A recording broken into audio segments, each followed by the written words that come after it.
Alors, dans cette vidéo, trouver tous les entiers n dont la division euclidienne par 5 donne un quotient triple du reste. Donc, premier exercice. Et deuxième exercice, le reste de la division euclidienne de a par b est 8, celui de la division euclidienne de 2a par b est 3, déterminer b.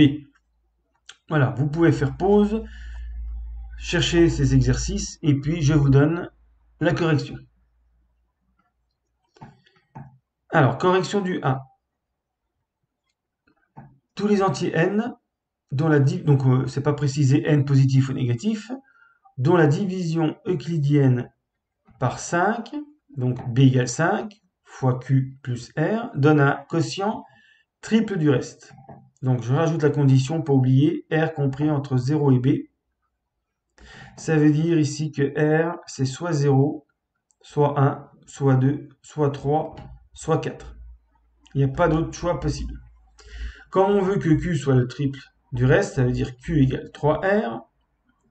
Donc n égale 5 fois 3r plus r, ce qui donne 16r. Mais avec r appartenant à cet ensemble. Réciproquement, si n égale 16r, avec r appartenant à 0, 1, 2, 3, 4.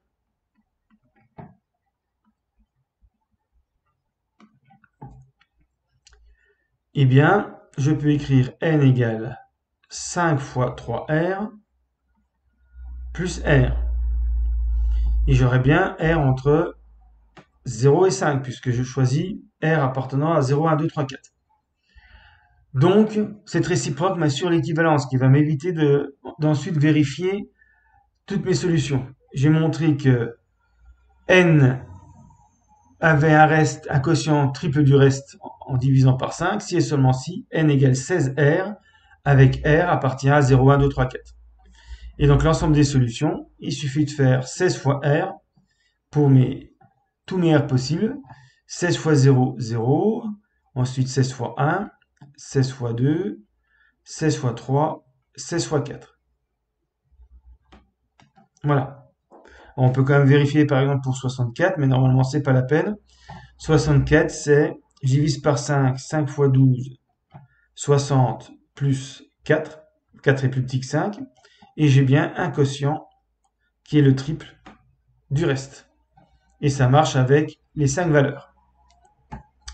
Voilà pour le premier exercice. Deuxième exercice.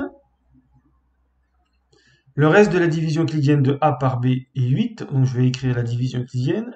A égale b fois q plus 8. Et je sais que le reste est plus petit que b. Donc je sais déjà que b est plus grand que 8. Maintenant, le reste de la division euclidienne de 2a par b, donc c'est pas le même quotient, plus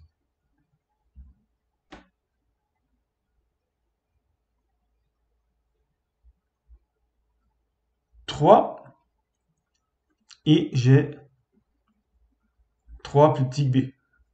Bon, c'est redondant puisque je sais déjà que b est plus grand que 8. Alors, comment faire pour trouver b? Alors, l'idée, ça va être de faire la soustraction des deux lignes, et on va se retrouver avec, et de retrouver une autre division euclidienne de a par b. Et par unicité, on pourra peut-être trouver b. Donc je fais la différence ligne 2 moins ligne 1, 2a moins a, ça fait a. Là j'ai b fois q' moins q, plus 3 moins 8, ça me fait moins 5. Mais là j'ai pas de division euclidienne, parce que mon moins 5 est négatif. Donc je vais appliquer une méthode déjà vue. Je vais mettre un moins b et l'intégrer dans bq' moins q, ce qui va me permettre de faire plus b de l'autre côté. Donc je vais faire a égale b q' moins q, je fais moins b, et donc pour annuler, je fais plus b, moins 5.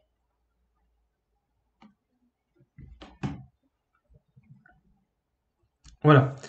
Comme b est plus grand que 3, b est même plus grand que 8 plutôt, b-5 est positif.